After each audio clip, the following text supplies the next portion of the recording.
زه خانان ته دا خبره کوم چې ته په خپلو بچیانو باندې تعلیمونه کوئ، خپلو بچیانو ته د یخ شیان راوړئ. موږ په خونه کې بلګېږو، موږ یخ کېږي، موږ نه ګوټکې لرو نه ګوټکې لرو، یخ مې کېږي نه مې انګېټۍ ایښې ده. هغه کسابان ډاکټران دي چې څوک ورسي یو ساتلې مخامخ نه درته ایښي چې پر دا غاړه ورکښېږدي حلالې کې، بل هر څه دي. سم درته وایم اذانونه نه یاردي د ماخستن دا اوس په دا یخ کې تر دغه کوره په دغه شړۍ کې زه ګرځم. دغه د ډاکټرانو کسابي سوله، دغه غربت سلو، هغه یخ سلو، هغه دروازه سوله، هغه د نن سبا حالات قرآن شریف قربان یې 30 سپارې قرآن شریف دی. تاسو ته معلوم دی چې دومره غټ کتاب سړی په دغه زړه کې ایږدي یا په دا دماغ کې ایږدي، دا ډېر څه غواړي، دا اسانه نه دی. السلام علیکم، جوړ په خیر ګرانو کتونکو اورېدونکو. تقریبا د ماښام تر اذانه پورې په لیرو کلو کې د کورونو ته مې راشن وړله، هغه ویډیو هم پرتې ده. نو بیا چې ناوخته دوکان ته ولاړم، دغه کوم کوچنی ماشوم چې مې تنګ ته وینئ دوی ټلیفون راوکړ چې ماما د خدای لپاره یو ځل خو ته زموږ کور ته راسه، یو ځل خو زموږ خونې له راسه، زموږ کور ته راسه، زموږ آلات واخله او دنیا ته یې ورښکاره کړه چې زموږ دغه ژوند دی. نو راسې نور خو څه چې ما د دوی څه واورېدل هغه خو د اورېدلو نه و. د ده د بابا څه کومې خبرې ما واورېدې هغه د اورېدلو نه ولې.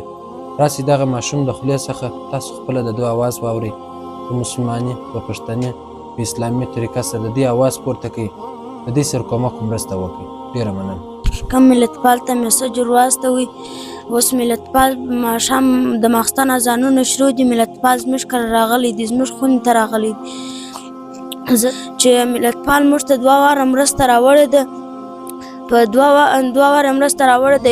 یو وار یې بیا اول وار راوړې ده، بیا دویم وار د هغه رایسه بیا موږ په کور باندې نه اوړه را دننه کړي دي نه غوړي، د هغه رقم نور سامان مې هم په کور نه دي را دننه کړي دي.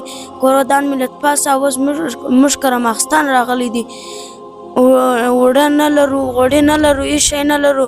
موږ دې څه دا خواست کوو چې یا خپله دا خیراتونه کوئ، که خپله په وسه نه یې پوره بیا د ملتپال صاحب باندې ملتپال صاحب پورې راورسوئ، ملتپال صاحب یې بیا د غریبانو پورې رارسوي. بس زما مور ناجوړه وه، بیا موږ اول د لیم ډاکټر ته بوته، د بل چا سم 50,000 روپۍ واخیستی، بیا مې بوتله، بیا مې کوټې ته هغه نه شو ښه، بیا مې کوټې ته بوتې، د بل چا سم 10,000 روپۍ واخیستې، بیا مې کوټې ته بوتې. اوس هم د هغوی چې زما او زما مور د میډیکل سره حال.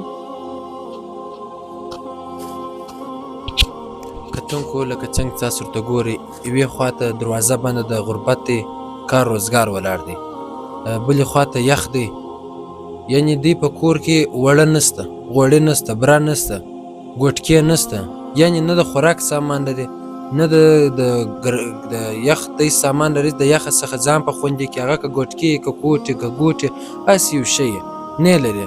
دغه د دې کور دی، دغه مځکه د دې اومه ګوټکې دي، اومه انګېټۍ ده، اومې هر څه دی، دغه دیوالونه د دې اومه انګېټۍ ده، اومې هر څه دی. په ګرده کور کې دغه کارپېټ دی، دغه دیوالونه یې د دې ده.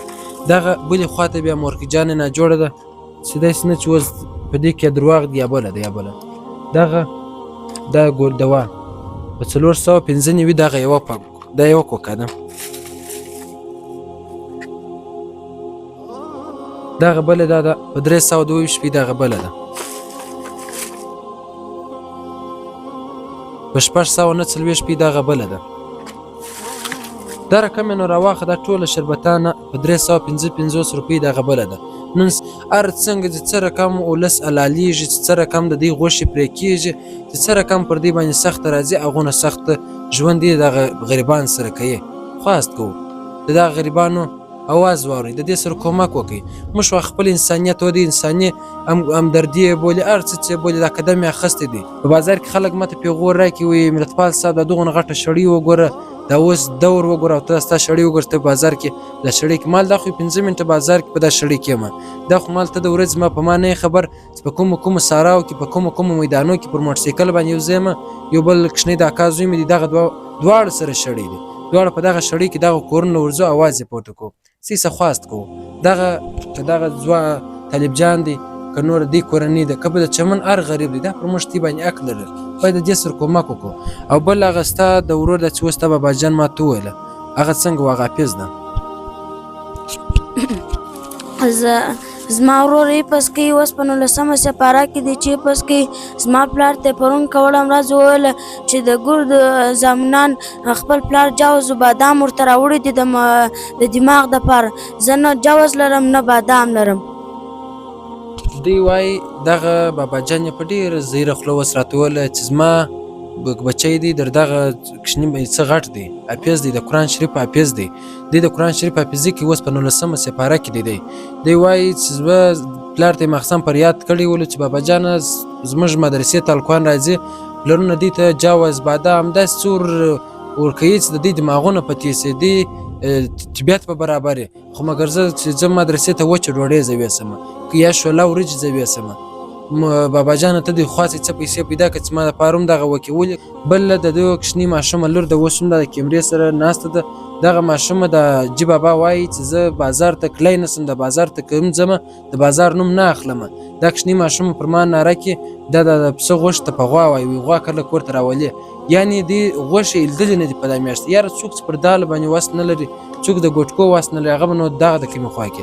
او بل دغه پرچې ته وګورئ 4990 روپۍ دا یوې ډاکټر دی، هم د زنانو ډاکټره ده، دا ډاکټر صوفیه پرچې ده 4990 روپۍ یو دی، 3400 روپۍ بل دی، 1500 بل دی، یعنې دې 4990 روپۍ کېږي. څه نه څوک پر ځان پر کیمره راوښتلی سي، نه په خپل اواز پورته کوي، ځکه تربورګلوي و د دې ښار دی. دلته د دوو قومو ښار دی. پر دا خلک وایي چې بنسټو حالات داسې کومکونو روان دي، داسې پر ویډیو باندې دا زموږ خلک پر ویډیو ځان نه راولي. دلته د یو نورزی دی یو اڅکزی دی، دا دوه قومه په دې چمن ښار کې اوسېږي. دا رویسې ویډیو وکړې څنګ ته په دستي بل همسایه عزیزو قریب هغه دا څه کوي په ویډیو کې ځان راوستلی دی. نو په دې باندې خپل اواز نسي سره شیر کولی. خواست کوو، زارۍ کوو، وجز کوو چې دا غریبانو اواز واوري، د دې سره کومک مرسته وکړي. سره له اوس څخه زموږ اکاونټ دی، پر دې اکاونټ باندې امانتاً راواستوئ لپاره د دغه طالب جان د ده د کور انشاءالله ستې پیسو مقدار ته موږ ګورو، کومې څومره پیسې راواستولې د دې وړو ورپرکو، که ډېرې ولې ګوټکې ورپرکو، که نورې ډېرې وې د دې د کور د کوم د ده مورجانه چې ناجوړه ده د هغه لپاره پیسې ورکو. که نورې پسې ولې انشاءالله د ده کوم طالب جان ورور چې دی د هغو د جوز د بادام په کیلوګانو باندې هر شی پرکوم، دې ته ویډیو هم بیا ثبتومه چې ورور د ده کور مې پرکوي. اوس نه ځم پر نورو غریبانو باندې دا کومک کوم. څه خواست کوم موږ ته دا مه وایاست دا کورنۍ شمېره راکړئ، دا کورنۍ ټلیفون شمېره که موږ تی ته درکړو، تی نه یو نه یاست نه دوه یاست نه درې یاست نه پنځه یاست. خامخا په درزنو خلک دي، خامخا دې سره حال کړي، یا به 100 روپۍ په وسه پرې بله زره، خو ډېرې پیسې کېږي پر دې بالا بودیږي. نو ستاسې خواست کو امانت راکړي، دا کورنۍ م دا د ناسته دا د طالب جان حق دی. که چیرې د دوی پیسې زه وخورم یا د ورور چې کوم د قرآن شریف حافظ دی د هغو لپاره تی پیسې راواستوئ، که زه وخورم د حافظ مظلمه راپسې، اول خو د انسان مظلمه ده، بیا د یو حافظ مظلمه راپسې کېږي.